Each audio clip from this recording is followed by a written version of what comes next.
E hoje eu tô aqui pra trazer um tema polêmico, mais um tema polêmico aqui, né? Hoje a gente vai falar sobre os cultos na Coreia do Sul, mais precisamente um culto aí que tá no momento na boca do povo por conta de um documentário da Netflix. E eu vou contar pra vocês os horrores que aconteciam nesse culto e também sobre um idol de K-pop que tava metido nesse culto também.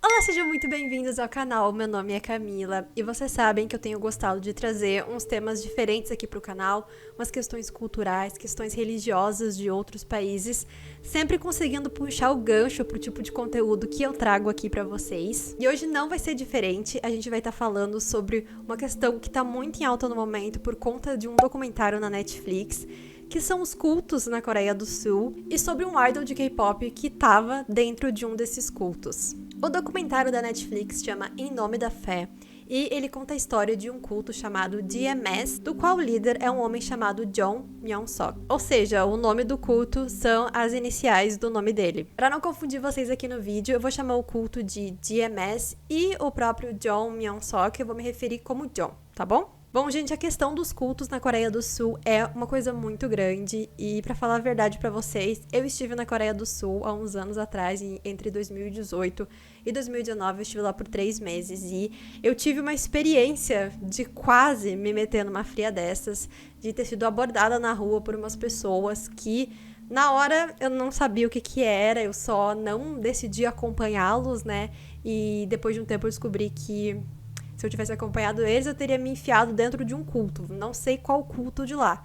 Mas assim, pra mostrar pra vocês que é uma coisa, infelizmente, comum, de certa forma, e que tá mais perto do que a gente imagina, né? Então, eu vou explicar pra vocês primeiro sobre esse documentário da Netflix, que chama Em Nome da Fé. Se você tiver interesse em se aprofundar mais sobre o assunto, eu super sugiro que você assista o documentário, mas vá sabendo que é um documentário pesado, porque eu não vou conseguir contar tudo aqui pra vocês. Só essa parte do DMS são 3 episódios de 50 minutos e eu tentei resumir aqui só para conseguir explicar melhor para vocês. Então, o conteúdo mais vasto, com vários depoimentos de vítimas e tudo mais, vocês encontram no documentário. O DMS surgiu lá nos anos 80 na Coreia do Sul, mas ele se popularizou entre os universitários nos anos 90. Nessa época, ele se expandiu tanto que tinha entre 200 a 250 igrejas e mais de 30 mil membros. Começou de forma muito pequena, os universitários que faziam parte não tinham muito dinheiro, então eles faziam eventos voluntários, vendiam amendoim, vendiam filtro de água, faziam cartões de Natal,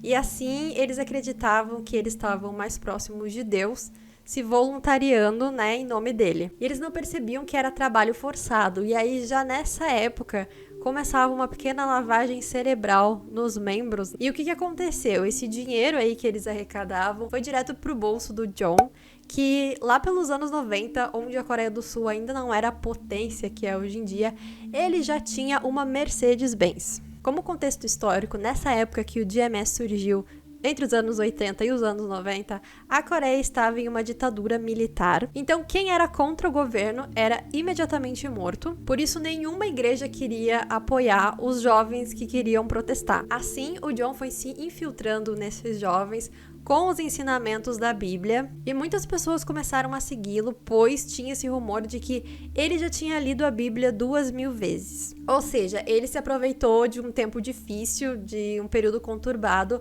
para introduzir os ensinamentos da Bíblia dele nesses jovens e colocar todos esses jovens para dentro do culto. Também era a forma como ele ensinava a Bíblia que era diferente. Ele ensinava através de metáforas, e isso foi se expandindo e abrindo novos horizontes para os seguidores. Além disso, o John tinha umas experiências místicas. Por exemplo, ele falava que ia nevar naquela noite e aí realmente nevava.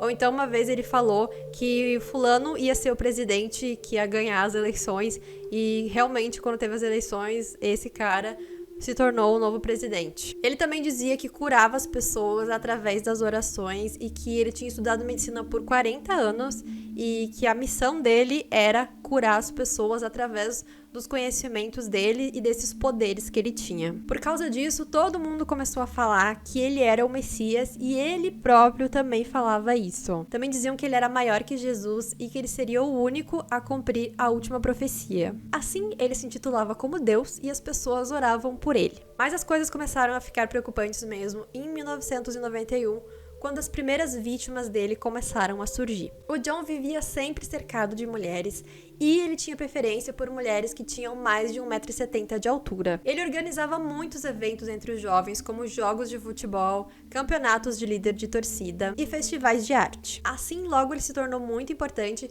e ele só se encontrava com outras pessoas importantes e ricas e influentes. Então, para as pessoas assim, mais de classe baixa, as pessoas que estavam mais distante dele, era muito difícil de ver ele. Então, quando você tinha a oportunidade de encontrar ele, era como se fosse uma honra. Aí ele começou a se encontrar sozinho com algumas garotas depois do ensino religioso que ele dava, e algumas dessas garotas eram menores de idade. Algumas das suas vítimas estavam até mesmo no ensino fundamental. Ao mesmo tempo que ele se encontrava sós com essas garotas, as pessoas falavam que ele era puro e que ele nunca nem sequer tinha tocado na mão de uma mulher. E aí o que ele fazia? Quando ele se encontrava sós com essas garotas, ele tocava nas partes íntimas dela e dizia que estava ali fazendo um exame, Deus estava vendo através deles se elas tinham alguma doença. Depois que ele abusava dessas mulheres, ele dizia para elas que elas não podiam contar para ninguém e que elas tinham que voltar a fazer sexo com ele, porque era como se elas estivessem fazendo com Deus. Ele também dizia que elas não podiam olhar para outros homens, porque se elas olhassem para outros homens, elas iam para o inferno, e que se elas se casassem, elas iam acabar se divorciando e iam ter bebês deformados. Assim, um dos maiores objetivos do trabalho missionário da DMS era conseguir mulheres bonitas pro John. E era um número infinito de mulheres. Então chegou num ponto que as próprias mulheres que ele abusava, ele fazia com que essas mulheres fossem atrás de outras mulheres para que elas passassem pela mesma coisa. Depois de um tempo, ele podia não estar mais interessado sexualmente em uma delas, mas ele ainda queria que elas estivessem por perto, porque se elas levassem outras mulheres para dentro disso, elas poderiam conseguir cargos maiores dentro da igreja, como pastoras, ou elas também podiam conseguir dinheiro para tomar conta dessas outras mulheres. Lembrem que era tudo na base da lavagem cerebral, tá bom? Nos sermões do John, ele associava a fruta proibida de Adão e Eva com as genitálias femininas. E aí a metáfora dele em cima disso era que se ele não permitisse que as pessoas fizessem sexo livremente, ele seria como o salvador da humanidade. Então era assim, as mulheres não podiam fazer sexo com outros homens, mas com eles elas podiam sim, porque ele era o Adão da história, ou seja, toda mulher que ele estava abusando, ele considerava isso um ritual de salvação. Assim, ele construiu um santuário em um local afastado e levou muitas mulheres para morar lá, e essas mulheres viviam em situações precárias porque elas moravam dentro de containers. Nesse local, ele praticava futebol quase todos os dias e depois do jogo de futebol, ele abusava dessas mulheres. Esses abusos geralmente duravam a noite inteira, e quando algumas delas questionavam o que iria acontecer se elas engravidassem, ele dizia que elas iam ter que abortar. Isso deixou algumas mulheres confusas, pensando, por que eu teria que abortar o filho do Messias, né? Uma dessas mulheres também contou que ela acabou tendo câncer no útero por conta de todos os abusos, e foi aí que ela ficou muito confusa, porque ela pensou, como é que pode o John, toda noite ele abençoa os meus órgãos e agora eu tô com câncer? Aí, claro que algumas delas se davam conta do que estava acontecendo e tentavam denunciar ele, e aí ele fazia chantagem e dizia que se elas fizessem isso, ele iria matar todos os seus familiares. Anos se passaram, ele começou esses abusos em 1991 e só em 1999 ele foi denunciado pela primeira vez. Ele foi acusado de abuso sexual e também de desviar fundos da igreja. Uma dessas mulheres se tornou cética sobre ele e decidiu sair da igreja, mas quando ela saiu, ela foi espancada pelos outros membros que diziam para ela que ela estava possuída. Mesmo assim, foi essa mulher que conseguiu denunciar ele pela primeira vez. No dia seguinte, ele fugiu para Hong Kong com a desculpa de que ia fazer uma missão internacional. E o que acontece? Anos antes, o John já tinha falado num sermão que em 1999 ele ia ser crucificado. E aí, quando os fiéis dele viram que isso realmente estava acontecendo, que ele estava sendo acusado, pensaram que ele estava sendo apenas perseguido. Assim, muitos continuaram sendo fiéis a ele e os outros que foram denunciar ficavam sendo espancados por esses fiéis. No exterior, o John construiu palácios exorbitantes para continuar vivendo essa promiscuidade e abusando de mulheres ao redor do mundo. Na Malásia, ele alugou um resort e levou para lá várias das mulheres que ele tinha na Coreia. Em certo ponto, o John foi acusado de ter abusado de mais de 100 mulheres taiwanesas, aplicando o mesmo golpe que ele usava na Coreia do Sul. Essas mulheres também eram universitárias e quando isso foi parar na mídia, Taiwan não gostou nada de saber. Assim, ele rapidinho fugiu para Hong Kong. Entanto, como ele andava de lá para cá, de país em país, para tentar fugir da polícia, chegou um ponto que o passaporte dele estava todo lotado, ele não tinha mais páginas e ele precisava ir no consulado para conseguir mais páginas no passaporte dele. Aí quando ele chegou lá, ele levou um presente caro pro pessoal do consulado e eles começaram a achar estranho de por qual motivo alguém daria um presente caro, sendo que conseguir mais páginas no passaporte é uma coisa tão simples. Foi aí que eles começaram a investigar o John e descobriram que ele estava sendo acusado e que tinha um mandado de prisão. Mas nesse dia, ele conseguiu fugir do consulado e não foi pego. Disse que um dos objetivos do John era abusar de mais de 10 mil mulheres e que, infelizmente, ele chegou bem perto desse número. Em 2003, a Interpol colocou ele na lista de alerta vermelho e ele finalmente foi pego e preso em Hong Kong. No entanto, depois que ele contratou um advogado, ele foi solto pagando uma fiança de $100 mil. Aí então ele foi de forma legal para a China e por lá ele continuou fazendo vítimas. Inacreditável, gente, mas agora estamos em 2007 e foi esse ano que ele finalmente foi preso em Pequim. Ou seja, ele começou a fazer vítimas em 1991 e ele foi preso de verdade em 2008. Quando ele foi pego ali em 2017, ele ainda tentou fugir da prisão, se fazendo de louco e não respondendo às perguntas. E aí, quando ele foi levado de volta para a Coreia, todas aquelas acusações que haviam contra ele no passado foram retomadas. Além de ele ter negado todas essas acusações, ele também negou que ele era o Messias. E isso bagunçou muito a cabeça de alguns dos seguidores dele que juravam que ele era o Messias. Então, meio que causou um caos ali e uma das mulheres até tirou a própria vida. Em 2008, ele foi finalmente condenado a 10 anos de prisão. O cara fez todas essas coisas por anos e ele pegou 10 anos de prisão. Apesar de tudo, a GMS não se dissolveu. Os fiéis dele continuaram lá. Inclusive, quando ele estava na cadeia, ele recebia fotos das mulheres de biquíni. As mulheres do culto, né? Só pra explicar pra vocês. E aí, quando ele gostava de alguma delas, ele pedia pra mulher ir lá visitar ele na cadeia e elas iam. E aí, em 2018, ele foi solto, depois de ter cumprido os 10 anos de prisão dele, e ele só tinha que ficar lá mais 7 anos com a tornozeleira eletrônica. E aí, vocês acham que aconteceu o que depois que ele foi solto? Sim, meu povo, ele voltou a dar os sermões dele.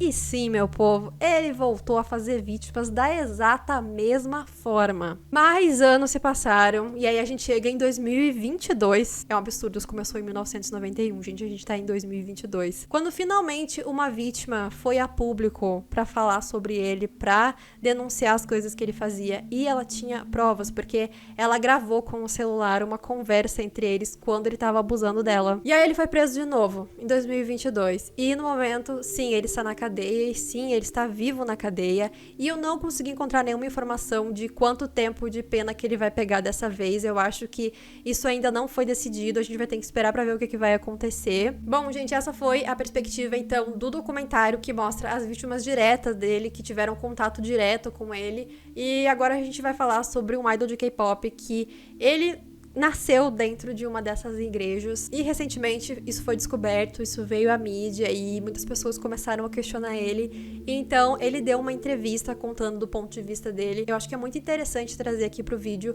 para enriquecer mais o assunto também e a gente vê o ponto de vista de pessoas que não estavam diretamente envolvidas nisso, mas que estavam dentro disso de certa forma. O cantor de K-pop Kyung Yoon, de 23 anos do grupo DKZ, se viu envolvido em uma controvérsia quando quando descobriram que ele e a família dele faziam parte do culto da DMS. Kyung-yoon nasceu numa cidade de interior na costa leste da Coreia.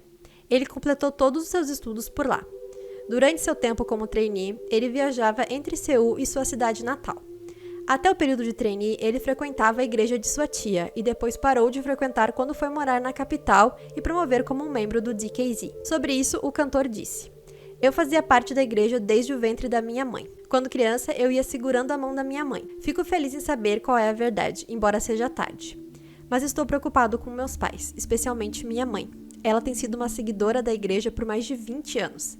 Espero que ela consiga superar." A mãe de Kyung-yoon frequentava uma igreja presbiteriana e em 1994, anos antes do nascimento dele, em 2020, ela foi apresentada à igreja DMS. Uma tia dele frequentou o culto da igreja e depois contou à irmã sobre isso, dizendo que a igreja ensinava bem a Bíblia. O cantor contou sobre como ficou sabendo sobre o John. "Eu ouvi sobre seus sermões através de um vídeo. Minha tia disse que John era quem entregava a palavra de Deus e que ele leu a Bíblia mais de 2.000 vezes. Antes de se apresentar como Messias, ele construiu uma isca por 2 ou 3 horas durante seus sermões. Então, quando ele finalmente afirmava ser o Messias, o incontável número de seguidores dele entrava em loucura. Era assim que ele puxava as pessoas para dentro disso." O cantor também contou as técnicas que John usava para atrair as pessoas ao seu culto.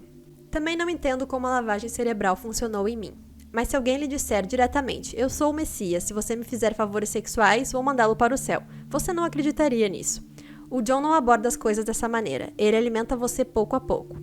Por exemplo, há histórias contínuas sobre como ele é incrível. Teve uma pessoa que até imprimiu um atestado médico e me mostrou, dizendo que foi avisado que precisava de cirurgia, mas melhorou depois que o John orou por ele. Você pode perguntar, como alguém pode acreditar nisso? Mas na verdade não escolhi minha própria religião. Minha família já acreditava nisso, então eu não tinha nenhuma outra religião para comparar. Mas acho que minha mãe pode ter se envolvido mais nisso por minha causa. Algo aconteceu comigo na escola primária. Quando eu estava na 2ª série, minha cabeça inchou. Eu não conseguia comer nada e vomitava continuamente. Naquela época, um grupo de pastores, que eram parentes da minha tia, vieram me ver e oraram por mim. 3 dias depois que eles apareceram, fui fazer uma cirurgia e não havia nada de errado comigo. Minha mãe viu isso como obra de Deus e começou a mostrar muito mais fé na igreja de MS depois disso. Kyung-yoon relatou que chegou a visitar o santuário onde John abusava de suas vítimas umas 3 ou 4 vezes. Porém, tudo o que fez por lá foi comer boa comida e praticar esportes. Ele disse que pessoas do interior como ele e sua família não faziam ideia do que acontecia dentro da igreja. Ele também falou sobre ter sido ativo dentro dela. Havia vários grupos, como hip hop, dança, banda e grupos de canto dentro da igreja. Eu realmente gostava de cantar. Eu queria receber treinamento vocal de alguém que cantasse bem. No entanto, eu nem conseguia pensar nisso por causa das dificuldades financeiras da minha família. Foi quando me inscrevi no clube de canto da DMS. Fui ativo no clube de canto do 9º até o 10º ano da escola. Não houve apresentações reais. A DMS parecia ter usado os adolescentes e seus interesses para evangelizar outras pessoas ou conduzir o trabalho missionário. Eu não questionei nada naquela época. Eu apenas pensei que eles eram pessoas que ensinavam música. Quando foi perguntado se já havia mencionado a DMS para seus colegas de grupo ou empresa, ele negou. Desde jovem, fui ensinado que o John foi falsamente acusado de seus crimes. Eles nos dizem muitas razões pelas quais ele é inocente. Eles basicamente nos forçam a acreditar nessas razões. Então, eventualmente, todos nós sofremos uma lavagem cerebral e pensamos, ele foi perseguido assim como Jesus foi. Quando eu era jovem, fui intimidado por acreditar em uma pseudo-religião. Eu me tornei uma pessoa defensiva, mesmo sem perceber. Então, quando alguém perguntava sobre minha religião, eu dizia que era cristão. Todos nós acreditávamos em Deus de qualquer maneira. Nunca mencionei a DMS para minha agência, membros ou qualquer outra pessoa. Eu juro, nunca tentei pregar minhas crenças enquanto me promovia como um ídolo. As pessoas mais próximas de mim são os membros e nossos fãs. Eu nunca mencionei a DMS para nenhum deles antes, nem uma única vez. Se o fizesse, não teria justificativa para permanecer como parte do DKZ. Eu não seria capaz de encarar os fãs. A Dispatch perguntou ao cantor por qual motivo ele nunca deixou a igreja antes. Na igreja da minha cidade, há menos de 10 membros. Eles são todos boas pessoas e como uma família para mim. Eles frequentavam boas escolas, tinham bons empregos e diziam coisas boas. Eles não eram esquisitos como as pessoas mostradas num documentário da Netflix. E eu sinto que todos eles podem estar perguntando a mesma coisa. Temos uma fé tão profunda em Deus, então qual é o problema? Ter fé não é pecado. É o John e aqueles que contribuíram para seus crimes usando o nome de Deus que devem ser punidos. Eles são os perpetradores. Vi comentários me dizendo para sair do grupo e voltar para a DMS. Não é que eu não entenda como as pessoas se sentem em relação a mim quando me culpam dessa forma, mas eu gostaria que todos tentassem ajudar os outros crentes da DMS a acordar e sair. É um pedido vergonhoso, mas eu agradeceria se você nos desse uma chance. Quando a controvérsia estourou, fiquei extremamente assustado. Tentei me justificar dizendo que não sabia. Eu realmente não sabia? Eu não queria que minha fé fosse considerada injusta, então fechei os olhos para as coisas. Mas agora me sinto péssimo com as dores das vítimas. É bom que eu não seja um ídolo tão popular. Talvez se eu fosse mais famoso, também poderia ter sido usado como missionário da DMS. É tudo horrível. É tarde demais. Mas estou cortando os laços com a igreja agora. Não faço mais parte da DMS. A tia de Kyung-Yoon abriu sua própria igreja em fevereiro de 2020 para pregar os ensinamentos da DMS. Ela era anexada a um café administrado pela mãe do cantor. Suspeitas foram levantadas online sobre a conexão entre o café de sua mãe e a igreja de sua tia. Sobre isso, a mãe do cantor respondeu em entrevista também. Em 2020, minha irmã mais nova fundou uma igreja e a DMS ajudou nisso. Meu café e sua igreja estão localizados no mesmo terreno, mas as entradas são diferentes. Também não é verdade que existe uma porta para a igreja de dentro do meu café. Elas não estão conectadas de forma alguma. 1 ou 2 vezes por semana, os fãs do DKZ nos visitavam. Isso me fez pensar em como meu filho estava se tornando popular. E eu fiquei muito agradecida. Mas pregar para aquelas pessoas, isso seria um absurdo. Não é verdade. Nunca toquei hinos da DMS no nosso café. Eu me pergunto por que pessoas decentes têm que contar tais mentiras. Ela também negou que houvessem favores sexuais na igreja de sua cidade rural, alegando que existem menos de 10 seguidores por lá, sendo eles sua família e alguns vizinhos idosos. Ela também falou sobre estar se sentindo envergonhada diante do filho. Tenho vergonha de encarar meu filho. Nada disso é culpa dele. É porque ele veio dos pais errados. E eu sinto muito por isso. Se ele não viesse de uma mãe como eu, ele não teria que passar por nada disso. Espero que Kyung-Yoon possa voltar à sua vida normal o mais rápido possível. Desculpe. Ela também disse que não teve coragem de assistir ao documentário. Bom, então esse é o ponto de vista do cantor e da família dele. E eu achei interessante trazer isso pro vídeo, porque realmente parece que eles estão sendo sinceros, né? Eles não teriam dado uma entrevista em público desse jeito se eles estivessem mentindo, porque obviamente, né, as coisas seriam descobertas. E é um ponto de vista diferente, então, de uma pessoa que participou dessa igreja, né? Mais uma cidade rural pequena, que tinha poucos membros, então não era a mesma loucura que a gente viu lá na capital. Tinha todo aquele envolvimento, né? Tantas pessoas e tanta confusão, tantas coisas horríveis acontecendo. Mas ainda assim, né? Tudo parte da mesma coisa, querendo ou não, tá tudo ligado. Então, é sim um grande problema. E aí ficam muitas questões no ar, né? Se essas pessoas de cidade menor que não sabiam de nada do que estava acontecendo vão ser capazes de sair de dentro disso, porque, querendo ou não, essas pessoas também sofreram lavagem cerebral. Elas também, né, estavam sendo induzidas a acreditar nos absurdos que o John pregava. Contem pra mim o que vocês acharam desse grande absurdo aí nos comentários, quais são as opiniões de vocês, e se vocês tiverem temas polêmicos, assim, que queiram que eu traga aqui pro canal, pode ser histórias antigas também, pode me deixar nos comentários, que aí eu vou estar trazendo nos próximos vídeos, tá bom? Mas eu já vou ficando por aqui, então. Um super beijo pra vocês, e a gente se vê no próximo vídeo.